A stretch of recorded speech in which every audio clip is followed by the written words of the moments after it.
Vamos con nuestro foro en la mañana de hoy, hashtag IPDVSA Cripto. ¿Qué ha pasado?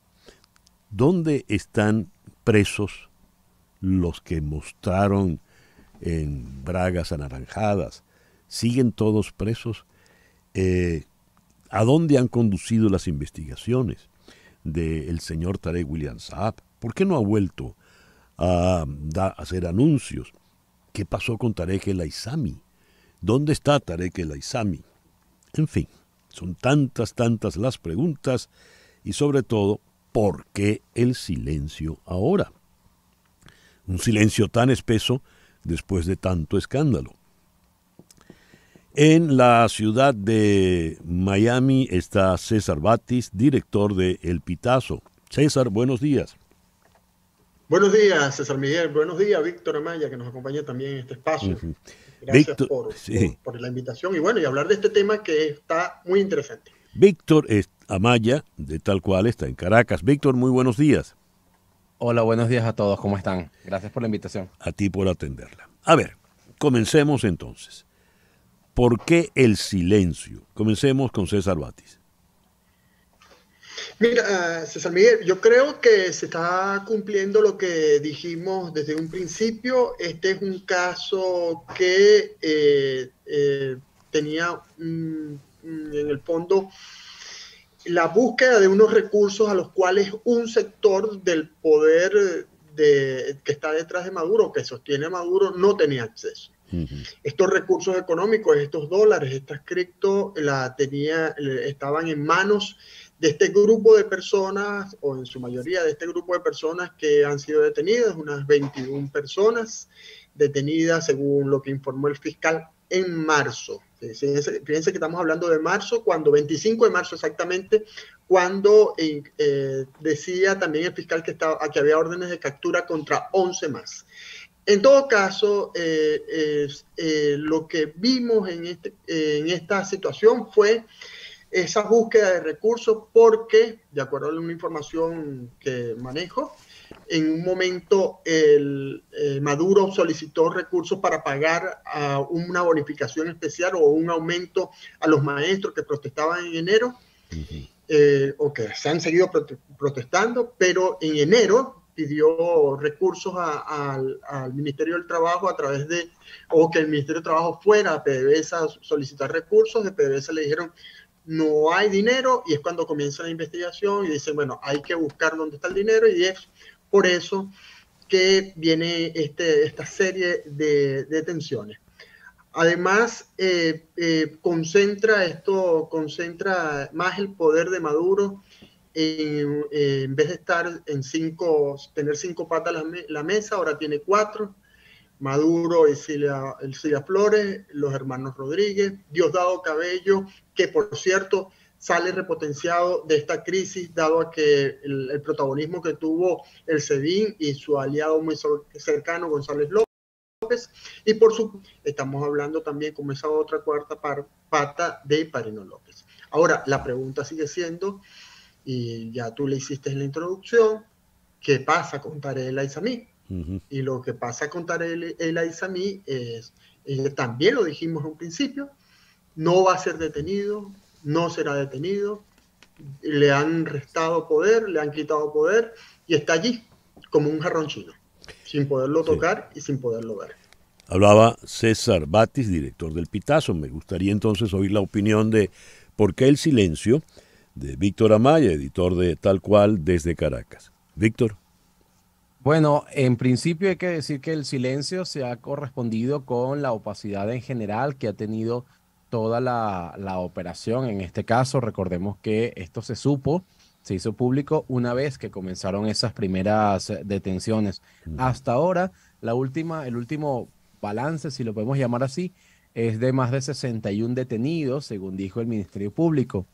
Ahora, ¿dónde están estas personas? Es una información que no necesariamente está fácil de conseguir o está disponible. Recordemos, por ejemplo, que cuando murió Juan Almeida, que se dijo que murió por un problema de alcoholismo y demás, Juan Almeida, entonces ese día nos enteramos que estaba en su casa con prisión domiciliaria por asuntos de salud.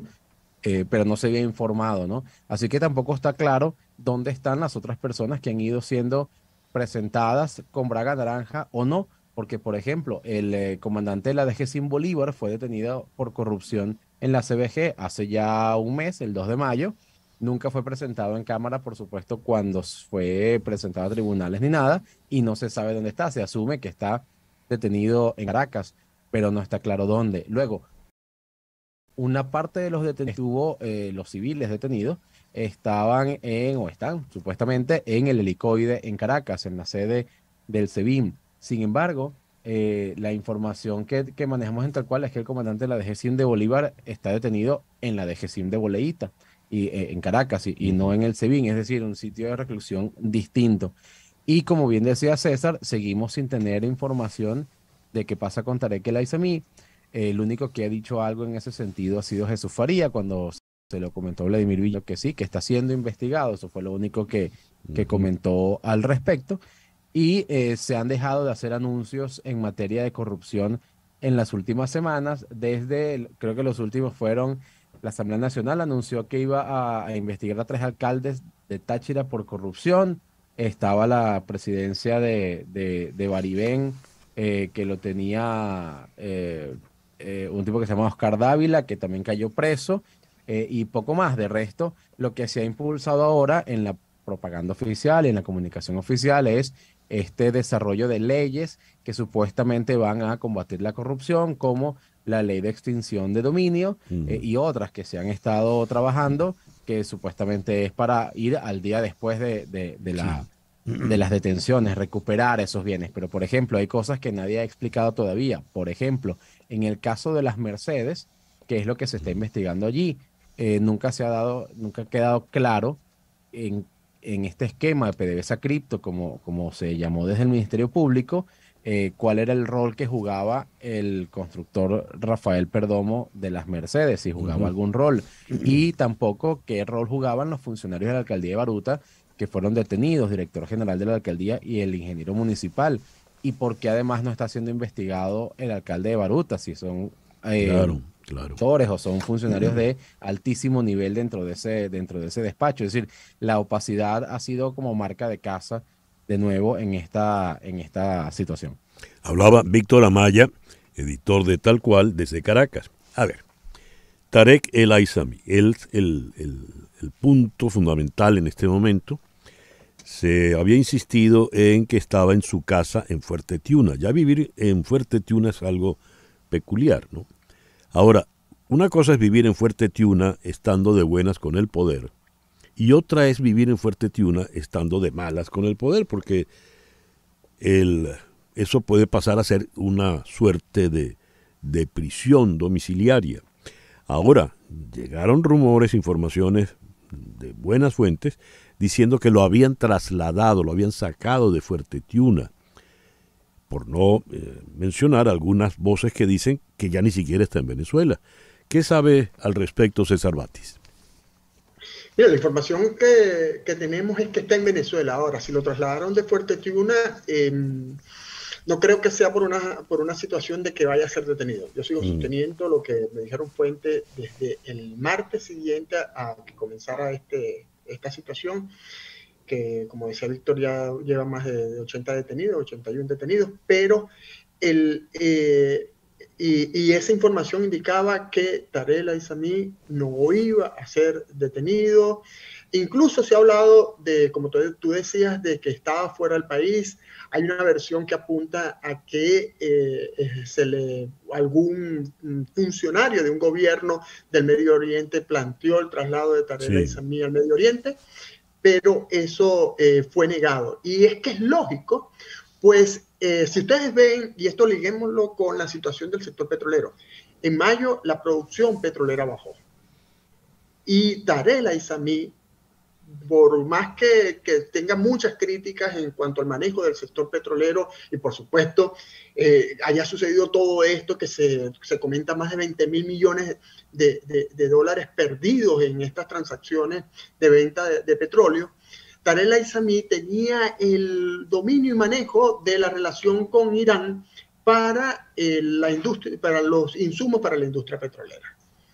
y al estar detenido Tarek El Aissami, pareciera que esto haya afectado y el actual presidente de PDVSA no haya podido retomar esa relación para tener los insumos necesarios para la producción petrolera, y por eso la disminución. De allí que, insisto, tal como lo hemos dicho desde aquel martes, no veo posible la detención de Tarek El Aissami, así como tampoco que salga de su país, que salga de Venezuela, porque es importante para el régimen, como por los contactos que significa con gobiernos de países árabes.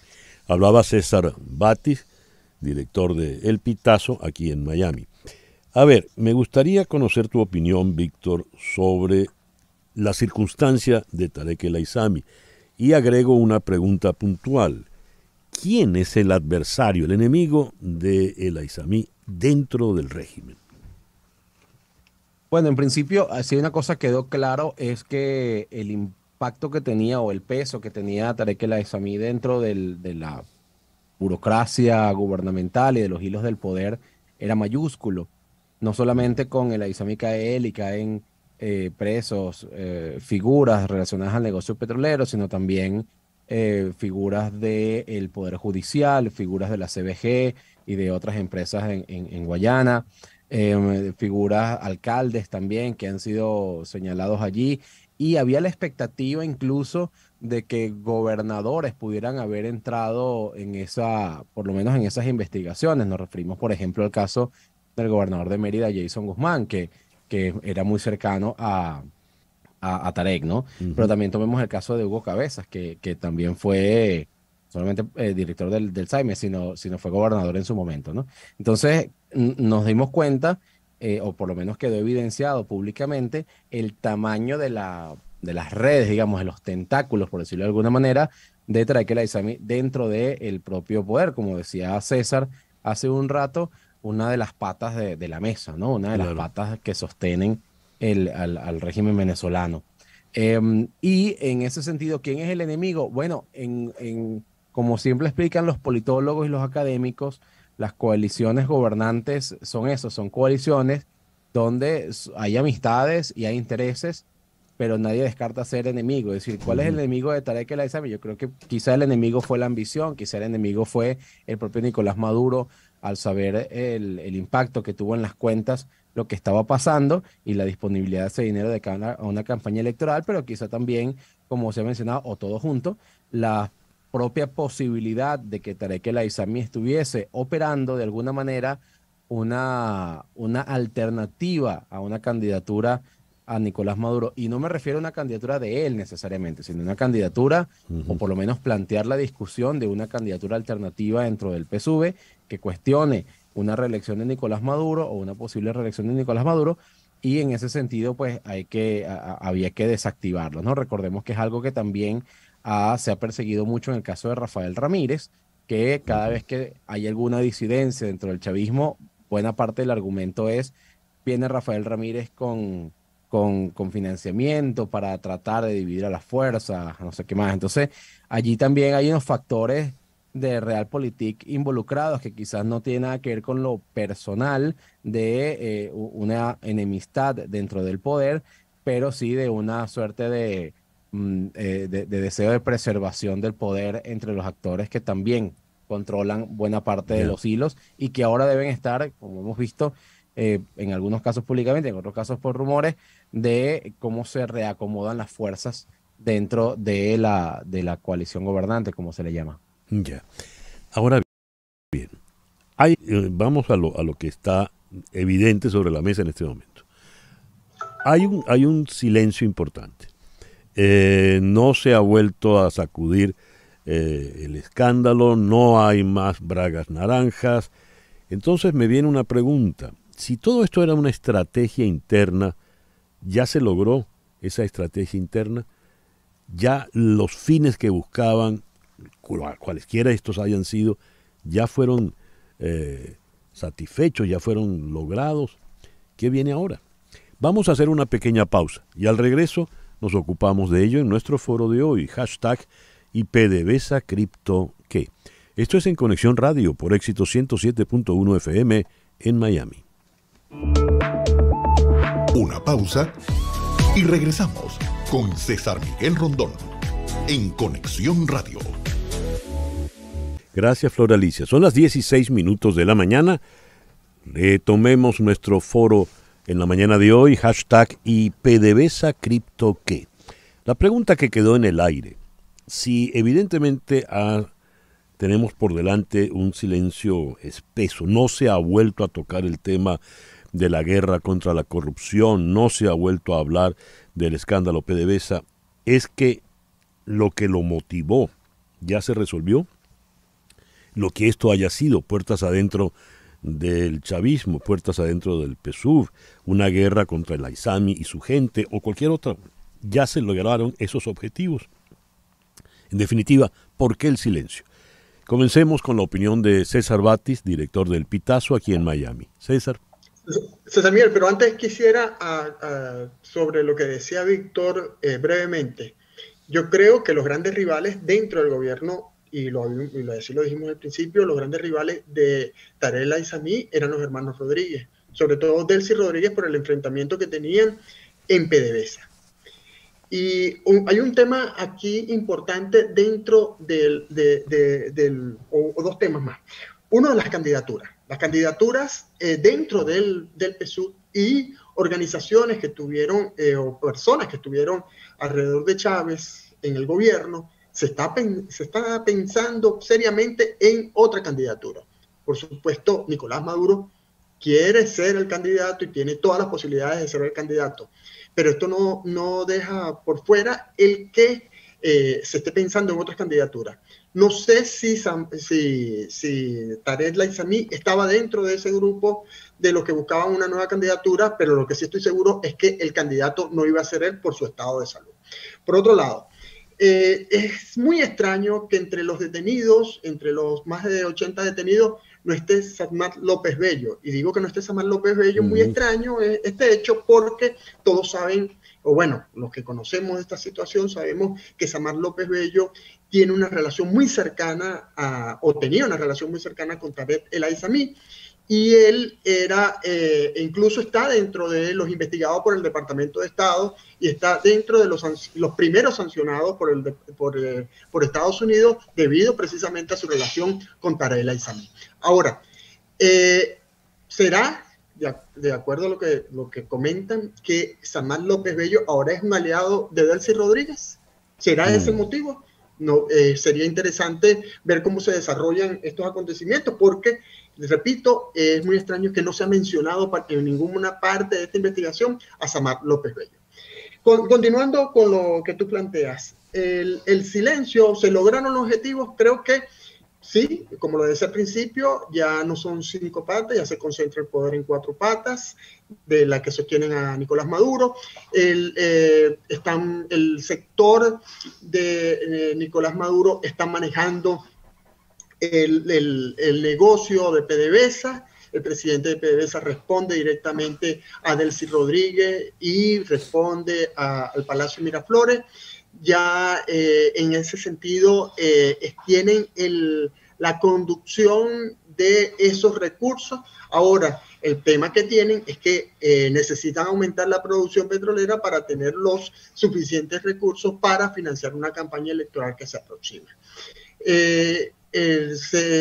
¿Será suficiente lo que tienen, lo que están obteniendo a través de PDVSA?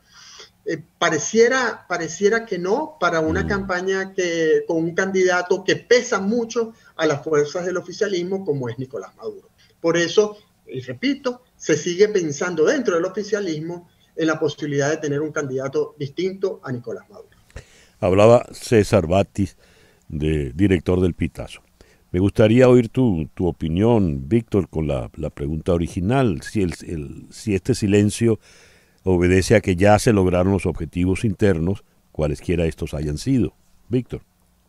Sí, hace ya varias semanas conversábamos de este caso, César, y hablábamos de que todo parecía indicar que era más un juego de poder que una cosa de una lucha contra la corrupción real, con todas sus consecuencias. Pareciera que esos objetivos, por lo menos los primarios, fueron alcanzados, visto el bajón de información que ha tenido esto desde entonces y también de las detenciones y demás. y que ha dado paso a otro estadio, ¿no? El estadio del reacomodo institucional y de la generación de leyes y demás, y mucho discurso de cara a campañas electorales y de cara a la justificación de por qué otros problemas, ¿no? Porque hemos pasado de escuchar que X problema del país es por las sanciones, a pasar a escuchar es por las sanciones y también porque algunos bicharracos por ahí se han robado, pero ya eso lo estamos atendiendo. Entonces, pareciera que esos primeros objetivos ya se cumplieron, visto ese bajón de las acciones punitivas, por llamarlo de alguna manera, y además vemos también cómo en el caso del sistema de justicia se confirma cómo se utiliza, ¿no? Estamos hablando de personas que en la mayoría de los casos fueron presentados a tribunales, pero como decíamos, no sabemos dónde están, no sabemos el proceso que ha avanzado, no ha comenzado audiencias de juicio, por ejemplo, y lo que ha servido ha sido para confiscar algunos bienes. Nicolás Maduro había estrenado la ley de extinción de dominio anunciando que habían ya recuperado, entre comillas, más de 1000 bienes, incluyendo vehículos y apartamentos y no sé qué, y para empezar también a aprovechar para dejar una suerte de espada de Damocles sobre la oposición, visto el caso Baruta particularmente, diciendo, bueno, si en estas averiguaciones empiezan a salir algunos involucrados que sean de la oposición, también les va a caer, ¿no?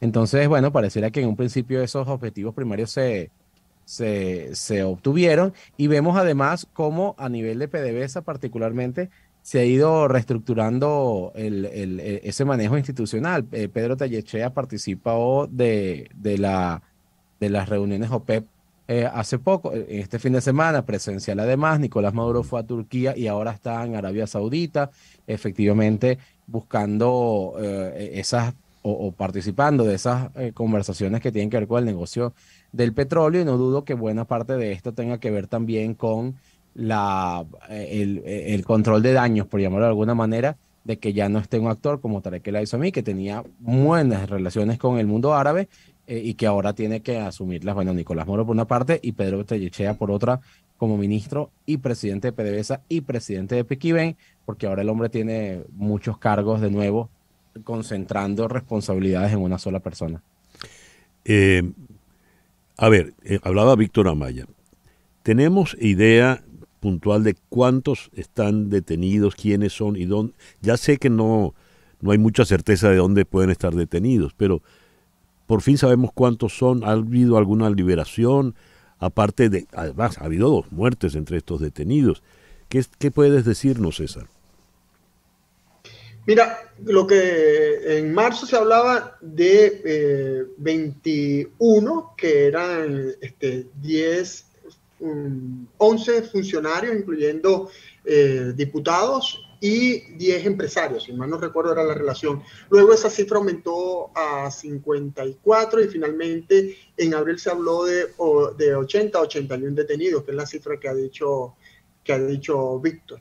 Entre eso, por supuesto, están estos 2 fallecidos o muertos, bueno, en circunstancias bien extrañas. El primero, el que fue presidente, no recuerdo ahorita el nombre, Leonel, que murió supuestamente por un suicidio. Azuaje. Azuaje, sí. Azuaje, exactamente. Que murió supuestamente por un suicidio que deja muchas dudas, porque, oye, supuestamente fue con una sábana, pero en la marca que vimos en la fotografía tomada en la morgue indicaba que había, o mostraba, como la acción de doble, como si hubiese sido, como si tenía 2 cicatrices o 2 huellas muy extrañas que difícilmente, de acuerdo a técnicos, pudiese hacerse con una sábana. Por otro lado, tenemos la muerte del hacker que murió, dijo la esposa, por cirrosis hepática, pero por supuesto, como lo decía Víctor al principio, en una circunstancia de tan poca transparencia, no podemos decir si realmente eso fue lo que ocurrió. No podemos dar por cierto lo que informa la Fiscalía, así como tampoco cuántos son los detenidos, una cifra exacta de cuántos son empresarios, cuántos son funcionarios o exfuncionarios, y tampoco podemos podemos decir en este momento si alguno ha quedado en libertad, si alguno ya ha sido enviado a su casa o está bajo casa por cárcel o alguna otra figura. Lo cierto es que mientras no tengamos la suficiente transparencia por parte de la Fiscalía, es casi como que imposible saber esto. Y creo que esa transparencia no la vamos a tener por lo mismo que hemos estado hablando. El silencio cada vez va a ser mayor porque los objetivos para los cuales se realizó esta acción fueron cumplidos. Y recordemos, tenemos antecedentes, manos de metal. Recordemos, esa vez hubo detenidos y sé que hay un detenido, un empresario de origen árabe que fue detenido en esa circunstancia, del cual no se ha hablado más nunca, no se ha hecho más nada y que ni siquiera lo han presentado con la frecuencia debida como establece la ley ante los tribunales. Entonces, un gobierno y una fiscalía que está acostumbrada a trabajar con esta poca transparencia, por supuesto, va a seguir sin dar información exacta de lo que ocurre. Bien, hemos llegado, yo creo que ya tenemos bastante claro el panorama de por qué el silencio en torno a este escándalo de PDVSA Cripto, con César Batis en Miami, director del Pitazo, y Víctor Amaya, editor de Tal Cual, en Caracas. Quedan un par de minutos, un minuto. Víctor, quiero preguntarte sobre la situación de la oposición. Jesús María Casal el viernes hace pide una precisión por parte del CNE para pedir la colaboración del CNE en el desarrollo de las primarias.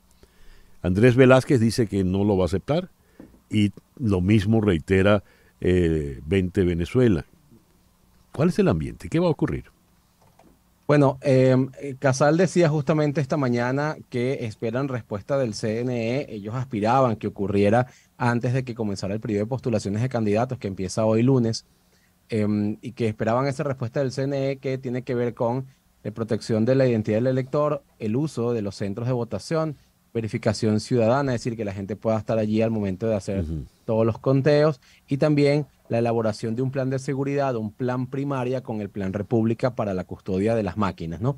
Decía Jesús María Casal esta mañana que efectivamente está planteado el uso de la captahuella, si se acuerdan estos puntos con el CNE, pero con un sistema que permita que la captahuella verifique la identidad del elector y no guarde datos para que no se puedan generar listas después de registro, digamos, de quién participó y quién no, pero que sí se utilizarían para evitar la doble votación, ¿no? el doble voto. Esa respuesta del CNE, que se ha tardado muchísimo en ocurrir, algunos actores políticos dentro de la plataforma unitaria creen que tiene que ver con la disposición que ven de los actores de aceptar o no eso. Es decir, para ponerlo en términos claros, decían, bueno, mientras María Corina pone, que es la que está de primero en las encuestas y la que tiene la primera opción de ganar, por lo menos al día de hoy, mientras María Corina más se muestra en contra del CNE y de que pudiera participar por su propia cuenta en unas primarias, sin las primarias, participar directo a 2024, si se convoca al CNE en las primarias, entonces el CNE se acerca y se abre más a trabajar con la comisión de primaria. Cuando María Corina calibra sus posiciones y dice, bueno, a pesar de iremos a primarias y que las ganaremos y tal, entonces el CNE empieza a retrasar esas conversaciones. Entonces, eso está pendiente. 20 Venezuela, lo que ha dicho el comando de María Corina, dijo el fin de semana que necesitaba una explicación. Reclamaba que la Comisión Nacional de Primaria finalmente no había explicado claramente qué era lo que le estaba solicitando al CNE para esa asistencia técnica, que es diferente de la posición de Andrés Velázquez, que ciertamente es mucho más crítica ya de frente, diciendo involucrar al CNE lo que va a hacer es espantar electores.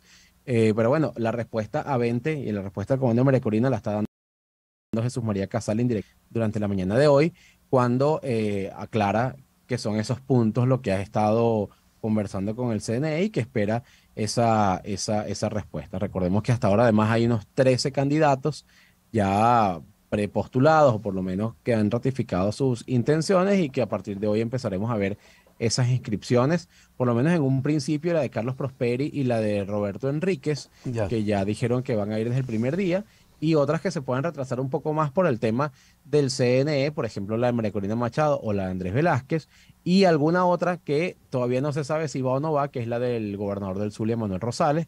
A pesar de que su partido le ha pedido que se inscriba, él todavía no lo ha dicho públicamente. Víctor, muchísimas gracias por acompañarnos en esta mañana.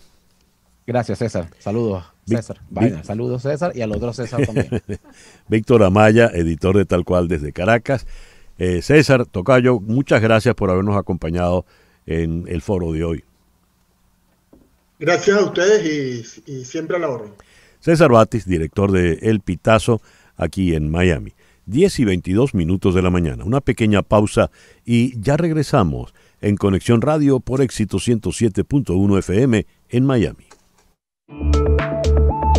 Una pausa y regresamos con César Miguel Rondón en Conexión Radio.